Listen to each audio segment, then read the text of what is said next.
Hello everyone, this is CA Keval Mota and I welcome you all to my YouTube channel, and today we are going to start with the part number B of indirect tax laws.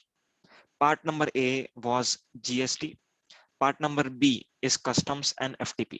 तो हम लोग customs law start करने वाले हैं आज से। अगर हम कस्टम्स लॉ की बात करें तो सबसे पहले मैं आपको वेटेज बता दूं ताकि आप इस लेक्चर्स को एंड तक देखो। ओके, सो कस्टम्स लॉ का वेटेज सीए फाइनल सिलेबस में अराउंड 20 to 25 मार्क्स का है। Clear? And CMA final syllabus में कस्टम्स लॉ का वेटेज अराउंड 30 मार्क्स का है अलॉन्ग विद एफटीपी।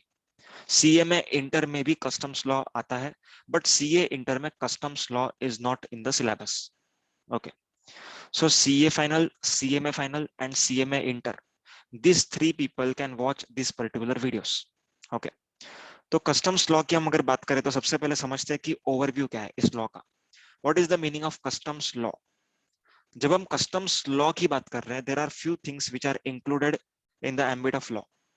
ओके, सिर्फ कस्टम्स एक्ट नहीं है अपने को क्या है? Customs law. Law includes act, rules and regulations, okay, notifications and circulars, as well as one act, that is customs tariff act. तो यहाँ पर मैं लिख रहा हूँ what includes customs law. Customs law is comprising of customs act 1962. Okay, second one, customs tariff act. customs tariff act, इसको हम CTA करके बोलेंगे शॉर्ट में, 1975. okay, then notifications, circulars. Okay, ये सारी चीजें हम देखने वाले हैं। ओके, एक बार आपको मैं ब्रीफ आइडिया दे देता हूँ। कस्टम्स एक्ट जो होता है, इस कस्टम्स एक्ट में प्रोसीजर्स लिखे हुए हैं। इंपोर्टेशन प्रोसीजर, ठीक है, एक्सपोर्ट करने का क्या प्रोसीजर होगा वो लिखा हुआ है। ओके, और क्या लिखा हुआ है? टैक्सेबल इवेंट कैसे डिटरमाइन करना है आपको, वो लिखा हुआ है। वेयर हाउसिंग के रिलेटेड प्रोविजन है, बिल ऑफ एंट्री, ठीक है, देन शिपिंग बिल, इन सबका प्रोविजंस लिखा हुआ है कस्टम्स एक्ट में। Whereas in rules and regulations, customs rules भी हैं यहाँ पर, ठीक है, customs rules, custom valuation rules अपने को ज्यादा एप्लीकेबल है, मतलब इसमें से क्वेश्चन ज्यादा आते हैं। Okay, customs valuation rule. So customs act में क्या है? बेसिकली प्रोसीजर है। Whereas in other rules, ठीक है, काफी सारे रूल्स हैं, तो उस रूल्स में क्या लिखा होता है? फॉर्म नंबर्स, क्या फॉर्म में क्या अप्लाई करना है, what should be the procedure. मतलब अभी फॉर एग्जांपल मैं आपसे कहूँ कि आरटीओ का एक एक्ट है, समझ के चलते हैं, ठीक है ना। अब आरटीओ के एक्ट में लिखा है कि अगर नो पार्किंग में गाड़ी खड़ा किया, ओके, नो पार्किंग में अगर गाड़ी खड़ा किया तो आपका गाड़ी आरटीओ वाले लेकर के चले जाएंगे, टोइंग वैन आएगा लेकर के जाएगा। सो ये एक्ट में लिखा होगा। अब टोइंग वैन लेके जाने के बाद क्या प्रोसीजर होता है आपको छुड़ाने का procedure? You have to see the photos click by RTO, उसके बाद फाइन भरना है, ये चालान भरना है, देन वो लोग इतने दिन में छुड़ाएंगे, इतने दिन में आपको लेकर के जाना है। So all these things are contain in rules, ठीक है। मतलब एक्ट में सिर्फ इतना लिखा कि आपका गाड़ी लेकर के जाएगा, ठीक है, आरटीओ वाला आएगा, टोइंग मैन आएगा, लेके जाएगा, बस this is an offence and आपका गाड़ी लेकर जाएंगे। बट ये गाड़ी लेके जाने का क्या प्रोसीजर है, उसको यहाँ पर मार्क करना पड़ेगा, सर्कल, आरटीओ लिखना पड़ेगा, देन आरटीओ में गाड़ी जमा करवानी पड़ेगी, ठीक है। वहां पर ऑफिसर बैठा होगा, पुलिस ऑफिसर में भी हवलदार वगैरह बोलते हैं अपन उसको, वो लोग एंट्री करेंगे, गाड़ी नंबर लिखेंगे। तो ये सारा जो चीज है डिटेलिंग में, that is content in rules and regulations. Is that clear? समझा रूल्स एंड एक्ट का डिफरेंस? ओके, अब हम बात करते हैं कस्टम्स टैरिफ एक्ट की। कस्टम्स टैरिफ एक्ट, अब कस्टम्स टैरिफ एक्ट क्या है? जो कस्टम्स ड्यूटी होती है, ठीक है, कस्टम्स ड्यूटी मालूम है आप लोग को, basic custom duty, integrated tax, वो सब। अब यहां पर एक चीज समझना, जब कोई गुड्स इंडिया में बन रहा है, ओके, तो उसके ऊपर क्या लगता है? जीएसटी लगता है। ओके, पहले वैट, एक्साइज, सर्विस टैक्स वो लगता था, अभी जीएसटी लगेगा। कुछ प्रोडक्ट्स पर अभी भी वैट, एक्साइज लगता है, ठीक है। पर अगर कुछ गुड्स इंपोर्ट हो रहे हैं बाहर से, देखो इंडिया में मैन्युफैक्चर हुआ है तो हम जीएसटी लगा रहे हैं, अगर बाहर मैन्युफैक्चर होंगे तो हम क्या लगाएंगे? तो गवर्नमेंट को पावर चाहिए था कि कुछ एडिशनल ड्यूटीज लगानी पड़ेंगी, नहीं तो क्या होगा? बाहर का गुड्स इंडिया से सस्ता हो जाएगा। I hope you are getting it. बाहर मैन्युफैक्चर हुए गुड्स जब इंडिया में आएंगे तब इंडिया में उसका प्राइसिंग कम हो जाएगा, क्योंकि यहाँ पर जो लोग बनाते हैं लोकल मैन्युफैक्चरर्स, उनके ऊपर हम जीएसटी लेवी करते हैं। बट अगर उनके ऊपर जीएसटी लेवी नहीं किया जो इंपोर्ट कर रहे हैं, सो उसमें क्या होगा, अपना डोमेस्टिक मार्केट का कचरा हो जाए। सो इसीलिए गवर्नमेंट ने कुछ ड्यूटीज निकाली है, ठीक है। इंटीग्रेटेड टैक्स, ठीक है, अपना जो भी आईजीएसटी है वो भी इसमें लगता है। एडिशनल ड्यूटीज भी होती है, ठीक है, on specific products only. Okay, social welfare surcharge होता है। सो कई सारी टाइप्स की ड्यूटीज है। तो ड्यूटीज के रिलेटेड जो डिस्कशन होगा that would be the part of customs tariff act. I hope it is clear. Custom tariff act में सिर्फ और सिर्फ ड्यूटीज के बारे में लिखा है, ड्यूटीज। ओके, मतलब आईजीएसटी के बारे में लिखा होगा। देन प्रोटेक्टिव ड्यूटीज, देखो गवर्नमेंट का इंटेंशन समझना है यहाँ पर। कस्टम ड्यूटी लगाने के पीछे गवर्नमेंट का इंटेंशन सिर्फ और सिर्फ रेवेन्यू बढ़ाना ऐसा नहीं है। This is not the only intention. Yes, this is the intention, no doubt, it is Indian government. Okay, so ये तो इंटेंशन है ही है, लेकिन इसके साथ साथ और क्या इंटेंशन है, लोकल मैन्युफैक्चरर्स को तकलीफ नहीं होना चाहिए। सो लोकल मैन्युफैक्चरर्स को अगर मुझे तकलीफ नहीं देना है तो I have to treat the imported goods at par with locally manufactured goods, ठीक है। एंड अगर कुछ चीटिंग करके, ठीक है, अगर बाहर वाला गुड्स इंडिया में आ रहा है, then in that case government has the power to levy protective duties such as safeguard duty, countervailing duty. Okay, then और कौन सी ड्यूटीज होती है, एंटी डंपिंग ड्यूटी। हम लोग अप्रोप्रिएट टाइम पर सब डिस्कशन करेंगे, एक ब्रीफ ओवरव्यू दे रहा हूँ कस्टम्स टैरिफ एक्ट का। तो कस्टम्स टैरिफ एक्ट में क्या प्रोविजन है समझ में आया, ड्यूटीज के रिलेटेड सारे प्रोविजंस कस्टम्स टैरिफ एक्ट में होंगे। Is that clear? Okay, next notifications, तो इसको मैं अलग से नहीं बताऊंगा, जब भी हम एक्ट एंड टैरिफ एक्ट जब करेंगे तब नोटिफिकेशन का डिस्कशन ऑटोमेटिकली आ जाएगा। देन सर्कुलर्स, जो सर्कुलर्स होते हैं, ओके ये सर्कुलर जो होते हैं वो डिपार्टमेंट इशू करता है, ठीक है। अब ये सर्कुलर्स इशू क्यों होते हैं, circulars are always issued to facilitate trade and commerce. मतलब कुछ डिफिकल्टीज अगर आप फेस कर रहे हो, उस डिफिकल्टीज को मिटिगेट करने के लिए सर्कुलर्स इशू किए जाते हैं। सर्कुलर्स का मेन पर्पस क्या होता है, क्लैरिफिकेटरी इन नेचर। क्या होता है वो, क्लैरिफिकेटरी। एक चीज इंपॉर्टेंट पॉइंट बता रहा हूं, circulars are always binding on department and not on the assessee, whereas notifications are binding on the government as well as individuals, जो असेसी होंगे टैक्स पेयर्स, उन पे भी बाइंडिंग होता है। पर सर्कुलर्स का क्या नेचर है, सिर्फ डिपार्टमेंट पर ही बाइंडिंग होता है, ठीक है। So if assessee is going to challenge circulars, वो कर सकता है। समझ में आई बात? ओके, और एक चीज बताओ आपको मजा आएगा, रूल्स एंड रेगुलेशंस का डिफरेंस। रूल्स एंड रेगुलेशंस कभी सोचा है क्या इसके ऊपर, what is the difference between rules and regulations? Okay, नहीं सोचा, ठीक है, सुन लो अभी। जो रूल्स होते हैं वो नोटिफिकेशंस के थ्रू आते हैं and they are issued in official gazette. ये गवर्नमेंट इशू करता है। जो रूल्स होते हैं वो कौन इशू करता है, government, okay, under official gazette. Whereas regulations are issued by department. Department मतलब सीबीआईसी, पहले सीबीईसी था, अभी सीबीआईसी है, central board of indirect taxes and customs. Okay, so CBIC जो इशू करता है उसको हम कहते हैं रेगुलेशंस, एंड जो गवर्नमेंट इशू करता है is called as rules.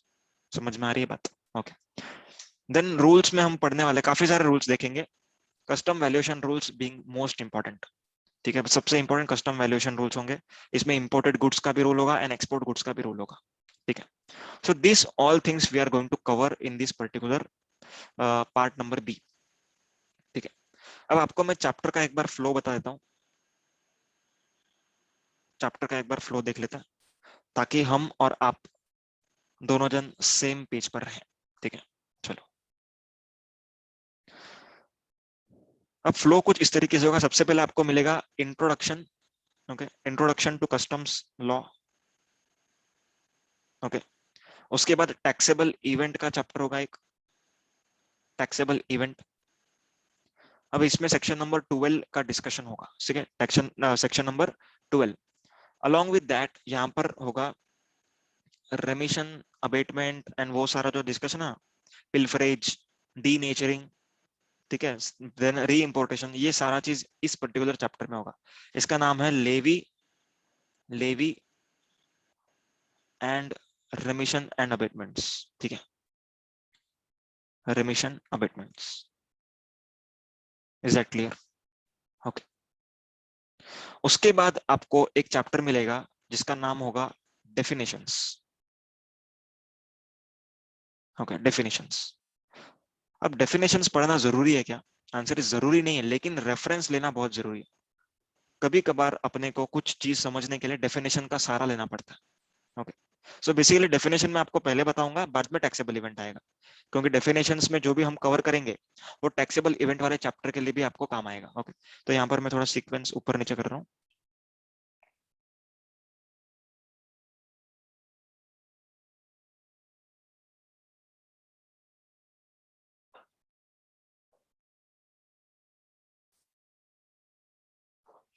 So second would be definitions. Okay. The third one would be taxable event.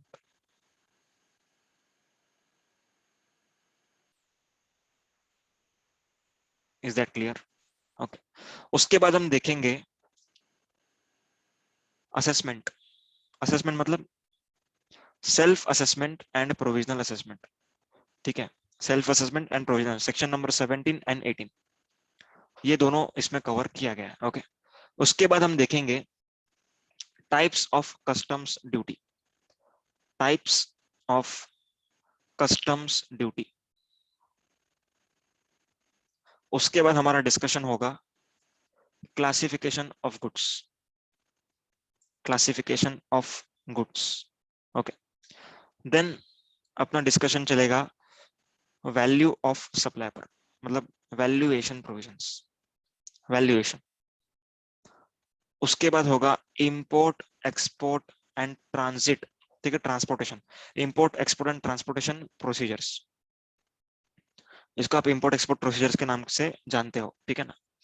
Then we are going to cover duty drawback, duty drawback, baggage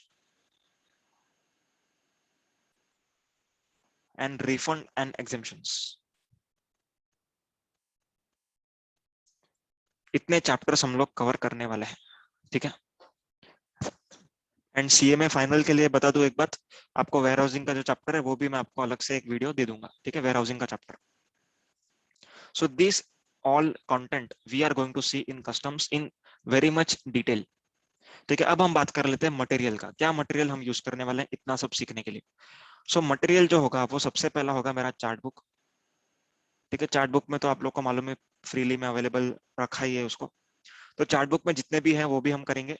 along with that we are going to use the main book, जो मेरा main book होगा उसका मैं PDF यहाँ पर open करूंगा, उसके ऊपर डिस्कशन करूंगा। ओके, मेन बुक का सहारा क्यों लिया? क्योंकि chart book is basically for revision purpose, ठीक है। तो सर हम यहाँ पर भी तो रिवीजन ही कर रहे हैं, आंसर इज यस, रिवीजन कर रहे हैं, लेकिन this is not just revision, यहाँ पर आपको ईच एंड एवरीथिंग का एक्सप्लेनेशन मिल रहा है अलॉन्ग विथ एग्जाम्पल्स, हर चीज का एग्जाम्पल, हर एक लाइन का एग्जाम्पल आपको दूंगा मैं, each and every word. Okay, so main book का यहाँ पर मैं रेफरेंस लेते जो हुए चलूंगा। ओके, प्लस व्हाइट बोर्ड जो आपके सामने मैं लिख रहा हूँ, that is nothing but white board. तो ये व्हाइट बोर्ड पर जो भी मैं एग्जाम्पल्स है कुछ ऐसे एग्जाम्पल्स लिखूंगा, क्वेश्चन आंसर से कुछ भी ऐसा मेरे को मन हुआ वो मैं व्हाइट बोर्ड पर लिखूंगा, ठीक है। So this three are the materials which I am going to use for explaining you this all concepts. अब आपके साइड से मेरे को क्या चाहिए? आपको क्या करना है, जो भी आप मेन बुक फॉलो कर रहे हो, ठीक है, मेरा हो चाहे दूसरे किसी का, मेन बुक आपको ओपन रखना है। साथ साथ में जहां पर भी मैं आपको कहूँ कि यहाँ पर आप लोग को ये एग्जाम्पल फिट करना है, तो ये एग्जाम्पल आपको यहाँ पर लिखना होगा। Okay, along with that please prepare one small notebook, जो मैंने आप लोग को जीएसटी के टाइम से ही बोलते आ रहा हूँ, ठीक है। एक नोटबुक बनानी थी आपको 100 पेजेस की, वो नोटबुक में एक पार्ट बनाओ कस्टम्स का। ओके, एंड ये हेडिंग्स दे दो, एंड आप लोग क्या नोट करो, फ्लो नोट करो, किस तरीके से चैप्टर का फ्लो हो रहा है, ठीक है। मतलब चैप्टर के अंदर जो चैप्टर के सब पार्ट्स हैं उसको मैं किस तरीके से डिस्कशन कर रहा हूँ वो भी आपको वहां पर नोट डाउन करना है, along with examples which we are going to discuss. Is that clear? Okay, चलो इतना अपना ब्रीफ डिस्कशन हो गया। अब हम कस्टम्स स्टार्ट करते हैं। ओके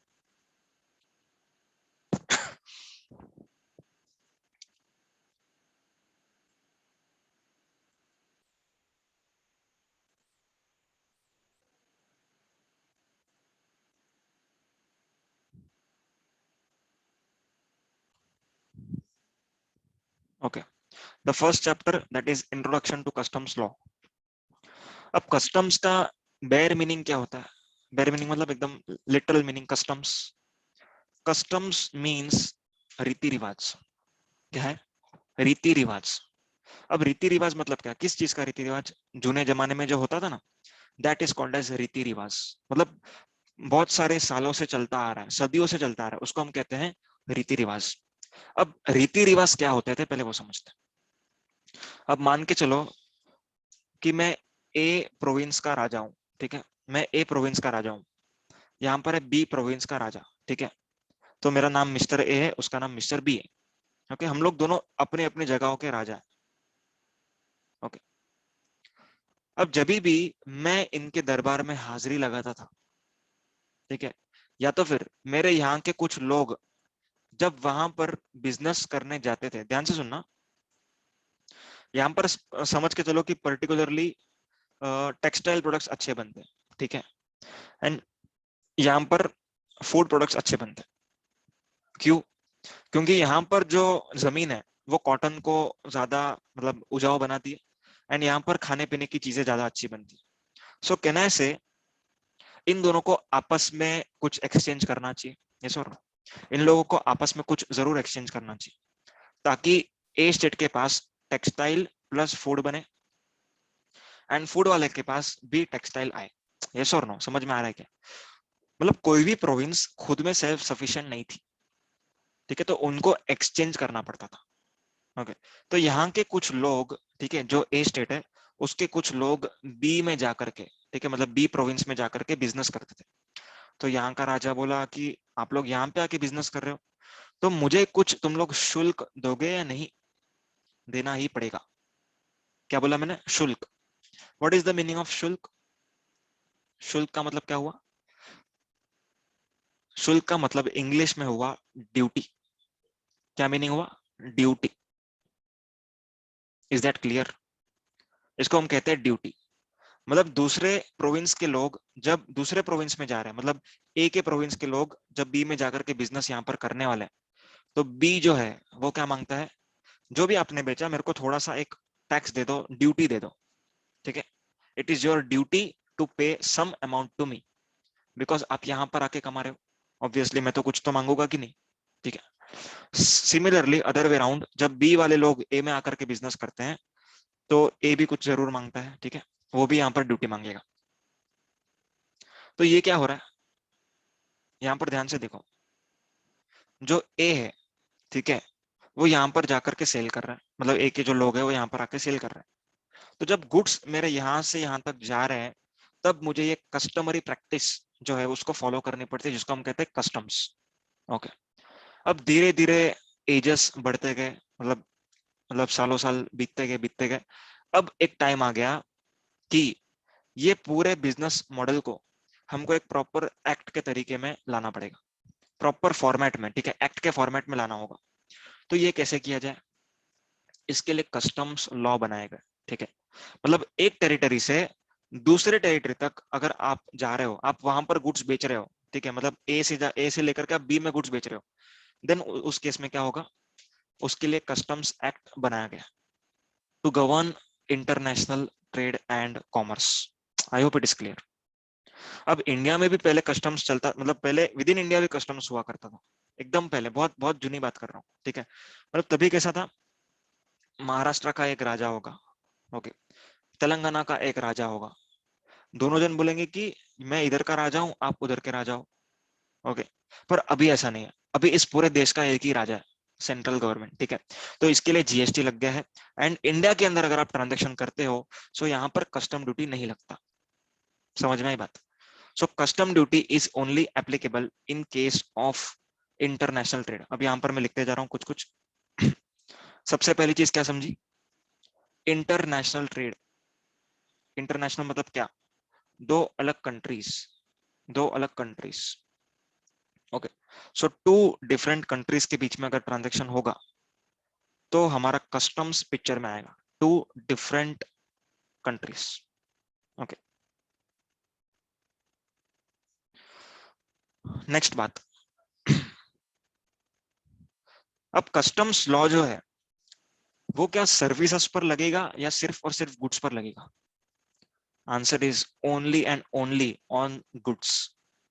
सिर्फ और सिर्फ गुड्स के लिए कस्टम्स लॉ बनाया गया। ओके, तो मतलब कोई अगर आपको पूछे कि अगर आपने इंपोर्ट किया है कोई गुड्स तो उसके ऊपर जो टैक्स लगेगा that would be governed as per which act? Come on, customs act. समझ में आई ये बात? So only on goods which are being traded in the international market. मतलब यहां पर मैं दो चीजों की बात कर रहा हूं, imported goods, imported goods and export goods. एक वर्ड बहुत ही इंटरेस्टिंग है यहाँ पर, आपने अगर नोट कर लिया तो अच्छी बात है। सुनो, जब भी हम कस्टम्स लॉ पढ़ेंगे कहीं पर भी किधर भी आपको इंपोर्टेड गुड्स वर्ड सुनने मिलेगा। Imported goods, not import goods, imported goods. And यहां पर एक्सपोर्ट की जब बात करेंगे तो एक्सपोर्ट गुड्स सुनने मिलेगा, not exported goods. Very important, note down करो इसको। Imported goods and export goods. Imported goods मतलब ऐसे गुड्स जो बाहर से आए हैं एंड कस्टम का क्लियरेंस पेंडिंग है। If goods are coming from outside India to India and custom clearance is pending, is called as imported goods. Once custom clearance has been done and payment of duty is being done, then they will not be called as imported goods. Detail में definition देखेंगे बाद में, एक rough idea दिया, ठीक है। Export goods, export goods मतलब ऐसे गुड्स जो एक्सपोर्ट होने वाले हैं, एक्सपोर्ट हो नहीं गए, एक्सपोर्ट होने वाले हैं, ठीक है। Means imported goods would lie at the place of importation, at the place of importation, at the place of importation। मतलब इंपोर्ट हो चुका, इंपोर्ट हो गया है, यहां पर गुड्स आ गए, इंडिया में गुड्स आ चुके हैं, बट सिर्फ क्लियरेंस प्रोसीजर बाकी, उसको हम कहते हैं imported goods. And export goods मतलब at the place of exportation, at the place of exportation, at the place of exportation. Obviously दोनों में आंसर इंडिया ही आएगा। क्यों? अगर आप मुंबई से गुड्स एक्सपोर्ट करते हो तो मुंबई में उस गुड्स को कहेंगे एक्सपोर्ट गुड्स।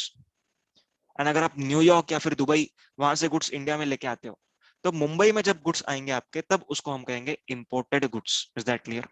इंपोर्ट का डेफिनेशन का डिस्कशन नहीं कर रहा हूं मैं, इंपोर्ट का डिस्कशन डिटेल में करने वाला अपन बाद में, ठीक है ना। अभी खाली एक चीज बताई मैंने।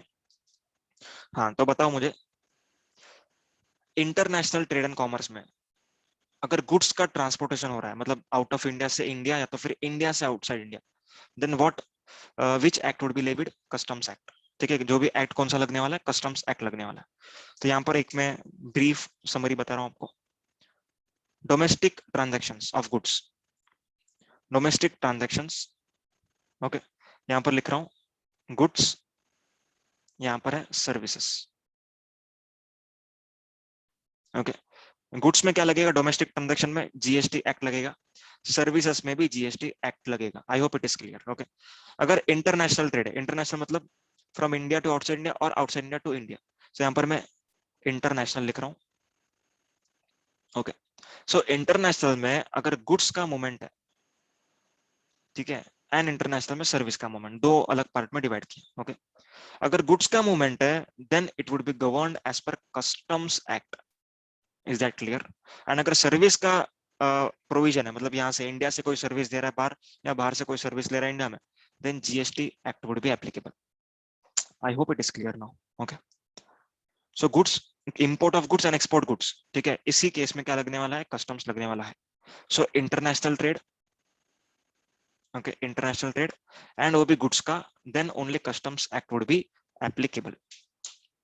समझ में आई बात? ओके, अब जैसे मैंने आपसे कहा कि इसको फॉर्मल स्ट्रक्चर में लाना था, ओके, फॉर्मल स्ट्रक्चर में लाने के लिए ऑब्वियसली कुछ अपने को कॉन्स्टिट्यूशन में अमेंडमेंट तो करनी पड़ेगी ना। देखो, अमेंडमेंट हो सकता है या तो फिर नया नया provision that is article insert किया जा सकता है। तो 1962 की बात है, 1962 में एक आर्टिकल इंसर्ट हुआ, आर्टिकल नंबर 83। आर्टिकल नंबर 83 ने कहा कि कस्टम्स जो है हम उसको लगाएंगे, okay, central government would be levying customs duty, ठीक है, कौन से एंट्री नंबर के तहत, एंट्री नंबर 83, ठीक है। एंट्री नंबर 83, उसके अंदर क्या लिखा हुआ है, कस्टम्स ड्यूटी कलेक्ट करने का राइट। क्या लिखा है, पढ़ो, duties of customs including export duties. So article number 246, okay, article number 246, उसके 7th शेड्यूल में, ध्यान से सुनना, उसके 7th शेड्यूल में 3 लिस्ट है, union list, state list and concurrent list. अब सेंट्रल गवर्नमेंट के पास पावर है कस्टम ड्यूटी कलेक्ट करने का, इसीलिए ये यूनियन लिस्ट में जाकर के खड़ा हुआ है ये एंट्री, एंट्री नंबर 83, समझा। आर्टिकल नंबर 246, उसका 7th शेड्यूल, उसमें list 1 that is union list, उसका entry number 83 is customs duty. समझ में आई बात? चलो आगे बढ़ते हैं। कस्टम्स एक्ट का इफेक्टिव डेट है 1 फरवरी 1963, ओके। अब कस्टम्स लॉ जब बन गया तब कौन से लॉ ये हो गए, क्या बोलते हैं अपन, सब्स्यूम हो गए। Sea customs act, inland bonded warehouse act, land customs act, ये सब एक हो गए, ठीक है, एंड कस्टम्स लॉ बन गया। तो इन सारे के सारे एक्ट का प्रोविजन कस्टम्स एक्ट में समा गया, ओके। चलो आगे बढ़ते हैं। आर्टिकल नंबर 286, आर्टिकल नंबर 286 क्या कहता है, no law of a state shall impose और authorise the imposition of a tax on a supply which is taking place outside the state. मतलब अगर ये महाराष्ट्र है, फॉर एग्जांपल मैं महाराष्ट्र में बेस्ड हूँ, सच में महाराष्ट्र में हूँ, अगर महाराष्ट्र स्टेट के बाहर कोई ट्रांजैक्शन हो रहा है, okay, then state shall not have power to impose any tax. ये कहता है आर्टिकल नंबर 286। मतलब इट इज बाय डिफॉल्ट कि यहाँ पर central government that is parliament picture में आएगा, parliament is having the power to make customs law. Is that clear? Okay, आगे बढ़ते हैं। अब हम बात करते हैं इंडिया की। अब कस्टम्स एक्ट क्या है, ऐसा एक्ट जो इंपोर्ट ऑफ गुड्स के ऊपर लगता है एंड एक्सपोर्टिंग के टाइम पर लगता है, ओके। तो इंपोर्ट मतलब क्या, एक्सपोर्ट मतलब क्या, importing into India and exporting from India. तो यहाँ पर एक चीज समझना बहुत ही जरूरी है, इंडिया का डेफिनेशन, ओके। अब यहाँ पर मैं आपको एक ड्रॉ करके बता रहा हूँ तो ही समझेगा, एंड बाद में एक बार हम लोग फॉर्मली रीड कर लेंगे, okay.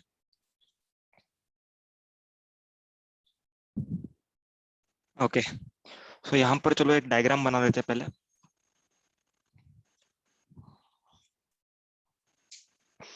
Supposedly this is India, okay, ये इंडिया है। देखो इंडिया का मैप मेरे को अच्छे से नहीं आता बनाने को, ओके, आप लोग को भी नहीं आता मालूम है मेरे को, अपना सबका ज्योग्राफी बहुत वीक है, इसीलिए सीए कर रहा है। अच्छा, क्या बन गया,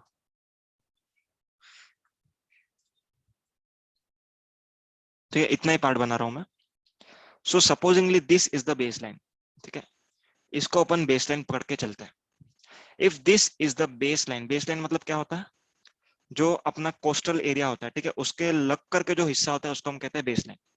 मतलब अगर आप लोग मुंबई के मरीन लाइंस में गए हो, ठीक है, तो मरीन लाइंस में जहां पर वो सी चालू होता है, that is nothing but called as base line, okay. So here I am writing it as a base line, BASE, base line, okay. अब यहां पर क्या कहा जाता है, बेस लाइन से लेकर के, बेस लाइन से लेकर के 12 नॉटिकल माइल्स तक, कितना, बेस लाइन से लेकर के 12 नॉटिकल माइल्स तक हम इसको कहेंगे टेरिटोरियल वाटर्स ऑफ इंडिया। क्या कहेंगे इसको, territorial waters of India, okay. इसका सिग्निफिकेंस क्या है मैं आपको बाद में बताऊंगा, अभी के लिए खाली टर्मिनोलॉजी समझ लो, ओके। सो बेस लाइन से लेकर के 12 नॉटिकल माइल्स तक हमने क्या कहा, territorial waters of India, okay. अब बेस लाइन से लेकर के, ध्यान से सुनना, बेस लाइन से लेकर के 200 नॉटिकल माइल्स तक, पर ये स्टार्ट कहाँ से होगा, यहाँ से, मतलब 12 नॉटिकल माइल्स जब खत्म हो गए उसके बाहर से लेकर के 200 नॉटिकल माइल्स तक। थोड़ा डायग्राम राइट में जा रहा हूँ, ठीक है, ओके। सो यहाँ से लेकर के 200 nautical miles, it means 12 nautical miles के बाद से लेकर के 200 nautical miles from baseline, from baseline, okay. So इस पर्टिकुलर एरिया को हम कहते हैं exclusive economic zone.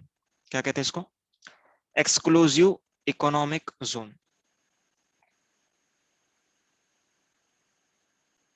And 200 nautical miles के जो पार एरिया है, ठीक है, मतलब इसके बाहर का एरिया, उसको हम कहते हैं हाई सीस। समझ में आ रही है बात? अब एक एक करके हम सबका रिलेवेंस समझ में लेते हैं, ठीक है, चलो। 12 nautical miles, what is the relevance of 12 nautical miles? अगर आपका वेसल इस 12 नॉटिकल माइल्स को क्रॉस कर जाता है, it is said to be importation has started. मतलब समझो ये आपका वेसल है यहाँ पर, okay, this is the vessel जिसमें आप गुड्स लेकर के आ रहे हैं, ओके, ये वेसल है। अब ये आ रहा है, आ रहा है, आ रहा है, आ रहा है, आ रहा है, आ गया। अब ये जैसे 12 नॉटिकल माइल्स क्रॉस करेगा, it would be called as importation has been started. यहाँ पर इंपोर्टेशन स्टार्ट हो जाता है। समझ में आई क्या बात? So importation when does it start? When the vessel enters 12 nautical miles. 12 nautical miles जैसे आपका जो भी व्हीकल वेसल है वो 12 नॉटिकल माइल्स एंटर करने के बाद, ठीक है, ये हम इसकी बात कर रहे हैं, सी की।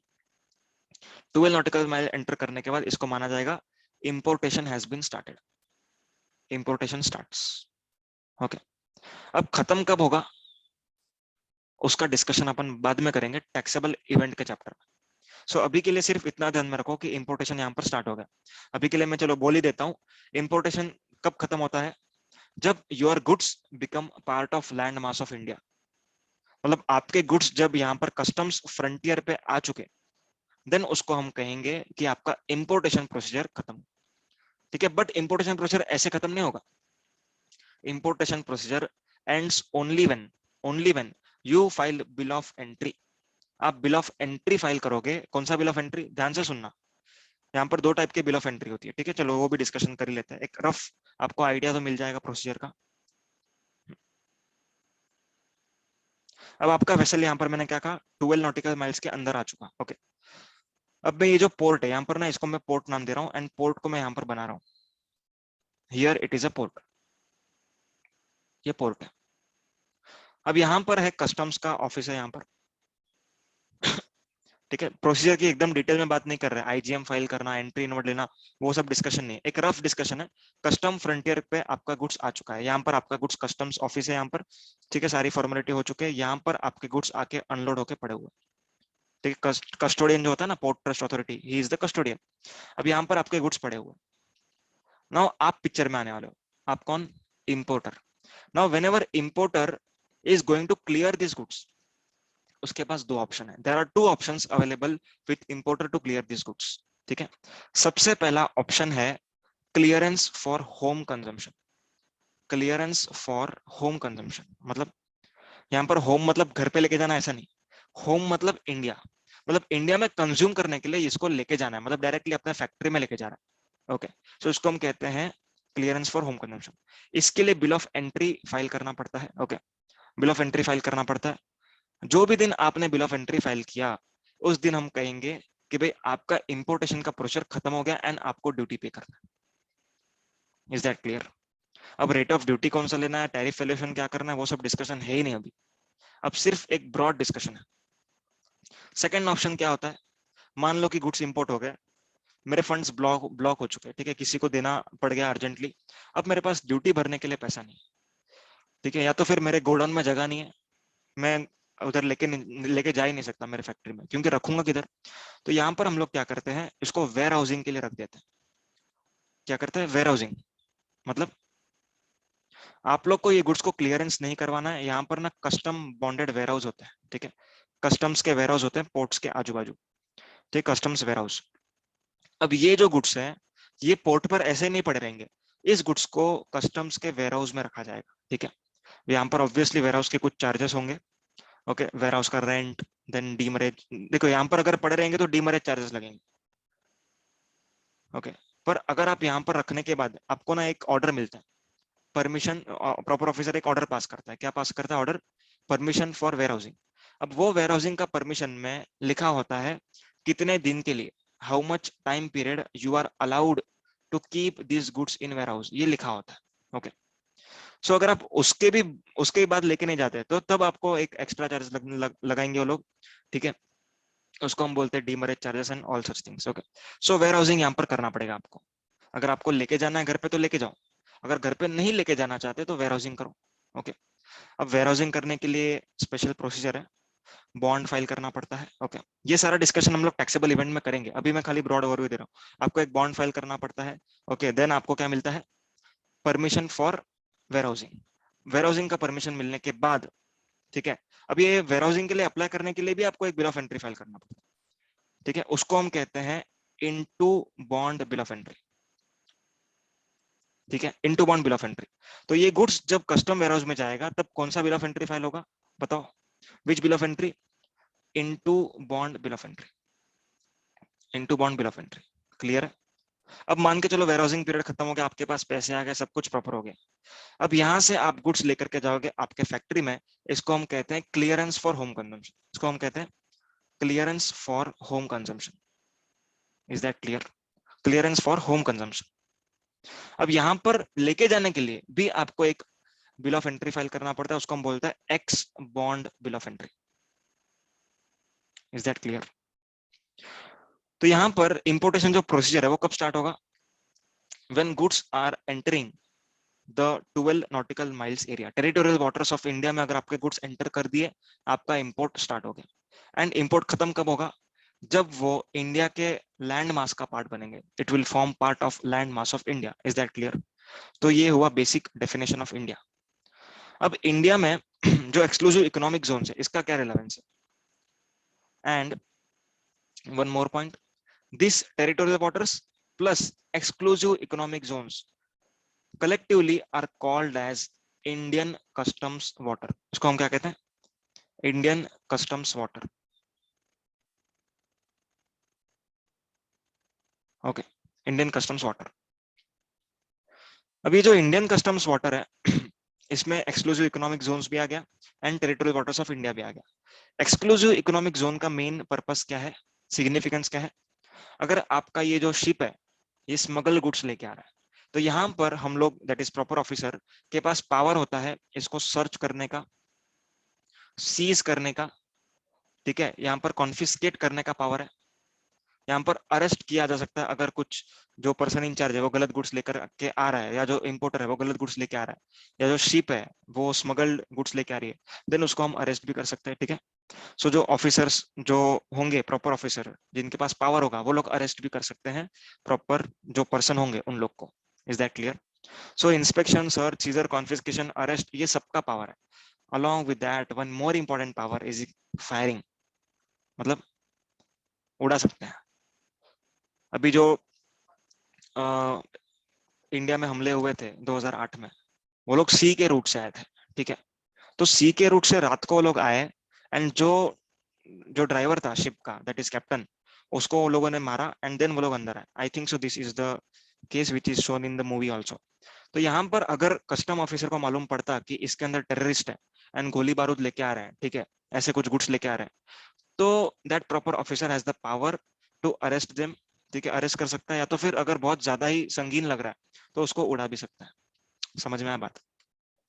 सो this is broad overview of India. Okay, एक बार शॉर्ट में समरी बताता हूँ। बेसलाइन से लेकर 12 nautical miles is called as territorial waters.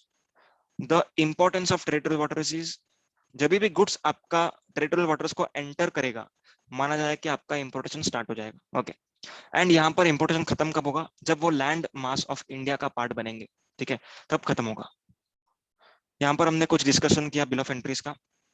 जब आप क्लियरेंस फॉर होम कंजम्पशन करते हो तब एक बिल ऑफ एंट्री फाइल करते हो आप, ठीक है, bill of entry for home consumption. Okay, अगर आपके पास पैसे नहीं है, आपके पास जगह नहीं है, तो आप क्या कर सकते हो? तो कुछ टाइम के लिए कस्टम वेयरहाउस में उस गुड्स को रख सकते हो। कस्टम वेयरहाउस में रखने के लिए आपको बॉन्ड साइन करना पड़ेगा, ठीक है। मैं वैल्यू की बात अभी नहीं कर रहा हूँ, ठीक है, वैल्यू की बात अभी नहीं कर रहा हूँ, कितने का बॉन्ड होना चाहिए, सिर्फ आपको दिमाग में रखना है अभी के लिए, बॉन्ड होना चाहिए। ओके, वैसे थ्राइस अमाउंट का होना चाहिए।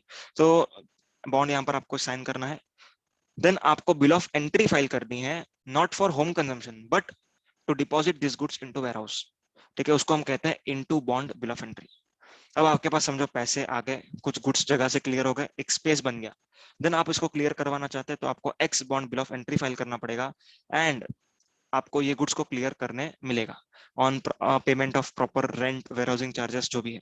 समझ में आई बात? तो this is the definition of India. Okay, पूरा नाम क्या है? Continental shelf of India and exclusive economic zones.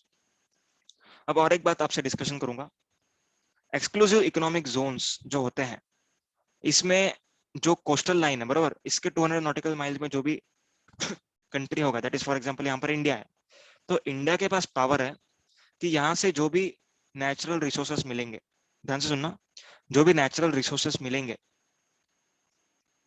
उसका जो अधिकार होगा इस नेचुरल रिसोर्स पर, that is with India, because India का ये एक्सक्लूसिव इकोनॉमिक जोन है। ओके, तो रिलायंस वगैरह जो भी यहाँ पर काम कर रहे हैं, ओके, तो यहाँ पर जो भी वो लोग नेचुरल रिसोर्सेस को डिग करते हैं, दैट इज समझो ऑयल आया या तो फिर पेट्रोलियम क्रूड वगैरह वगैरह, तो ये सारी चीजों का अधिकार किसके पास है? इंडिया के पास। समझ में? इसके ऊपर जो भी राइट है, इसके ऊपर ड्यूटी लगाना, इसके ऊपर जो भी क्या बोलते हैं अपन, jurisdiction, that is with India. Why? Because it is India's exclusive economic zone. I hope it is clear now. Okay. So this was the lecture for introduction of customs and the definition of India. That's it with this lecture. In the next lecture, we are going to learn taxable event. Thank you so much. Bye bye.